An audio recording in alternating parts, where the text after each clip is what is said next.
Hey, what's up everyone? I hope you're all having a wonderful day or night, but for now, let's get into the video. Next time you think of getting with an ugly guy because you think a attractive guy is going to treat you bad because obviously his ego is going to be all the way up here because he knows he's attractive, just go for the attractive guy next time. They all cheat. They all cheat. Even the ugliest ones. I made the mistake 2 years ago of getting in a relationship with the most ugliest guy possible. If you followed me, you know what he looks like. And I don't have to speak furthermore. I let this man cheat on me, lie to me. He invited his ex over, let her sleep in his bed. There was two different cheating occasions, and I took him back both times. And then when I finally moved on about a year ago, he made me break up with my new boyfriend because he decided he wanted me back. Gaslit me into breaking up with my current boyfriend.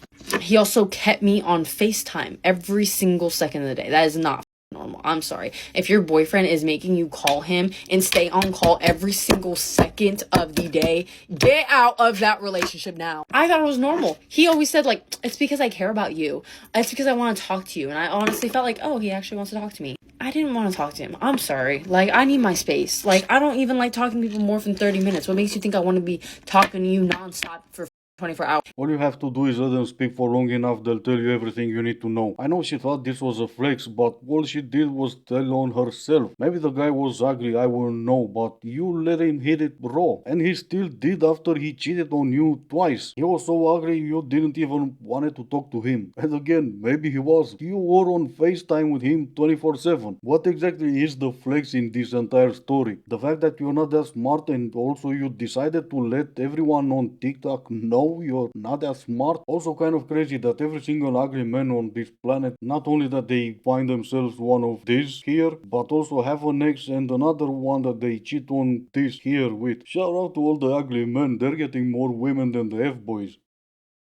Why do you always see a woman with maybe a man who is not that attractive, but you never see a man with a woman who is not that attractive? The answer to that is so simple. It's because women, they care about stability, and men, they care about status.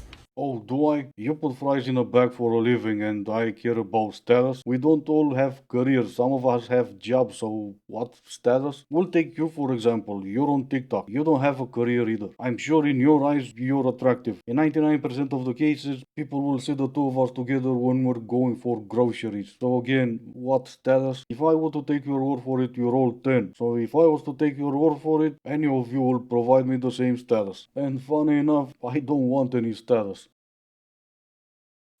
So much of what we call love is inherited. It is passed down as a story that is so deeply embedded into our culture that it has become completely indistinguishable from our truth.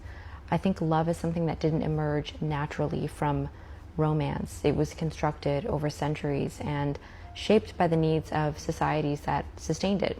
I think what we now call romantic love, which is the obsession and the exclusivity and the promise of lifelong devotion, was really designed to serve order before intimacy and to keep power stable under the disguise of passion. When you look back at history, the scaffolding of what love is in relationships becomes very evident. Under empire, really, marriage functioned as infrastructure. It was a tool for consolidating wealth, stabilizing inheritance, and securing alliances across bloodlines. Affection was, it was fortunate if you actually liked the person that you were with, but it was not an expectation. Love was something that belonged to poetry and scandal, not to the state. And what mattered was continuity and legacy and control. Yeah, and her point is, I don't know, I guess she jumped from control back then to control now. I'm trying really hard to not say it that way, but whenever one of these lunatics is trying to make a point, they're basically saying that women have no agency. Oh, you fell in love, did you? No, you did not. You were manipulated by, yeah, let me guess, patriarchy. I also had no idea that poor people were also forming alliances back then when they barely ate. At the same time, on TikTok, TikTok, there's this thing called book talk. It's pretty much women read books, and if they like them, they recommend to other women on that book talk. Some of you already know where I'm going with this, some of you don't, so let me show you what books women on book talk recommend each other. We will start with everyone's favorite, Morning Glory Milking Farm. The book is basically about a young effeminist who is milking bulls. They're trying to say it's a minotaur, but no, it's a bull. And they fall in love, and it's all about explicit material with a bull. And then there's I accidentally summoned the demon boyfriend, or that time I got drunk and saved the demon, or gentling the beast coveted by the orc, or banging the gargoyle, or main of my existence, or the widow and the orc, or hoarded by a lizard, or just another lizard, or getting it on with gargoyles. Oh, this sounds nice. Gotten by the gator. Or this one, the billionaire orc. Because I mean, if you're gonna taste some green stuff, it has to be a billionaire. And this one, romancing a bug. And then, of course, the wolf in my tavern. And I could go on for about 2 more hours, but I'll end with this one. Wolves and whipped cream. But yeah, no, patriarchy is manipulating women by telling them about love. Okay, completely free pass to check out my chest because I'm going to ask you a question. Do you see this print right here? All over, right here. If I had to ask you what this is, could you tell me properly, accurately, this print? Is it cheetah print? No, it's not cheetah print, so I didn't even give you a second to guess. This is actually leopard print. Cheetah prints are just dots. They're just like basically polka dots. Dots are cheetah print. Outline dots are leopard print. Outline dots with little dots inside of them are jaguar print.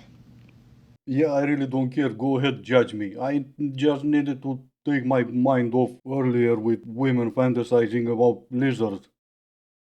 It looks like men started wanting good girls lately. And we're back to lizards. What do you mean lately? Since obviously I have no idea what I wanted until more recent, please tell me more about what I want lately.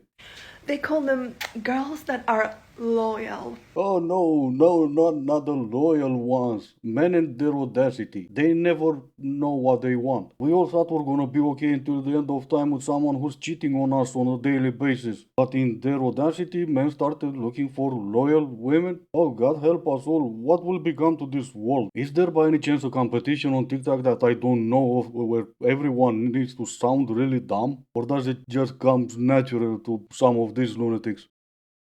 Please don't tell me you like natural women. You don't. No, you don't, okay? You don't even know how natural woman looks for the most part, okay?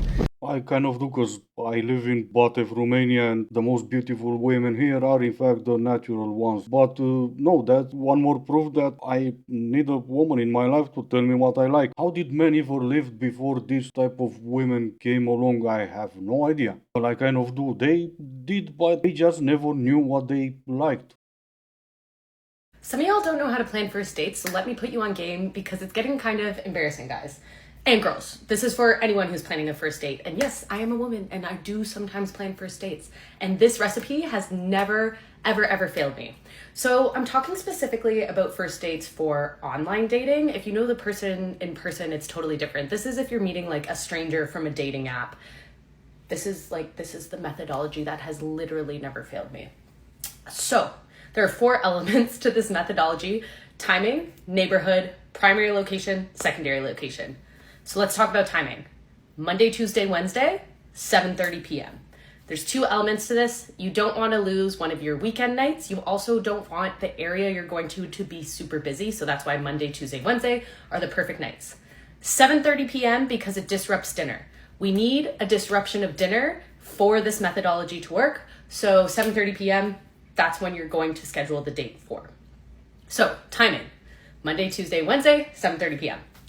Second element, neighborhood. You want to go to a neighborhood that you are familiar with. So a neighborhood that you go to regularly, that you feel comfortable in, that's where you want to schedule your date. You're not exploring a new area of the city with a stranger that you're meeting online. You're not doing that. Primary location, because there are 2 locations on this date, and this is where it gets fun.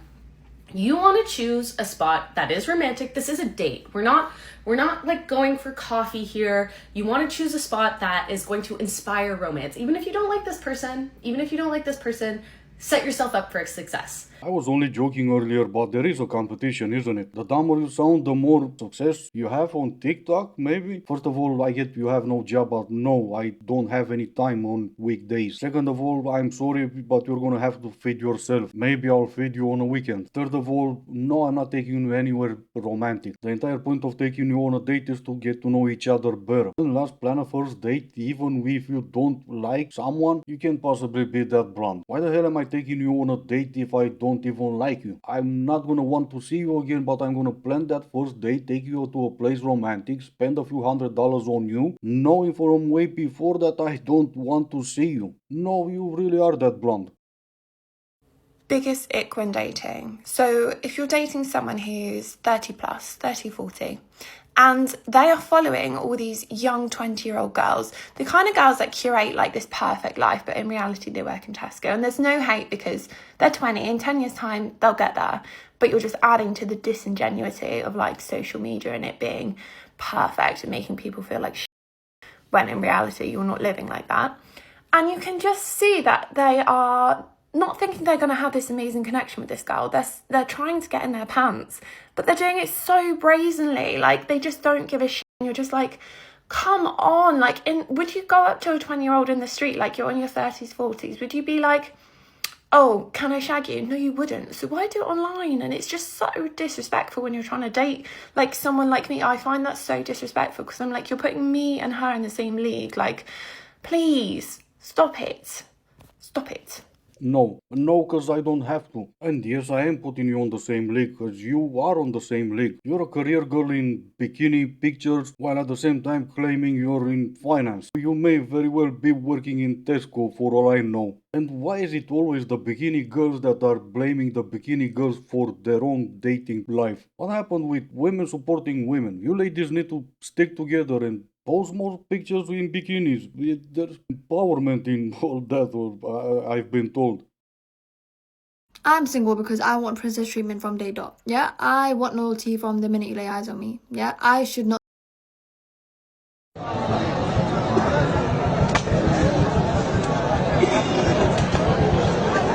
And this is gonna be it for today. As always, I do hope you enjoyed it. If you didn't, I still appreciate you for making it this far. Thank you all so much for watching. Stay safe, and I will see you in the next one.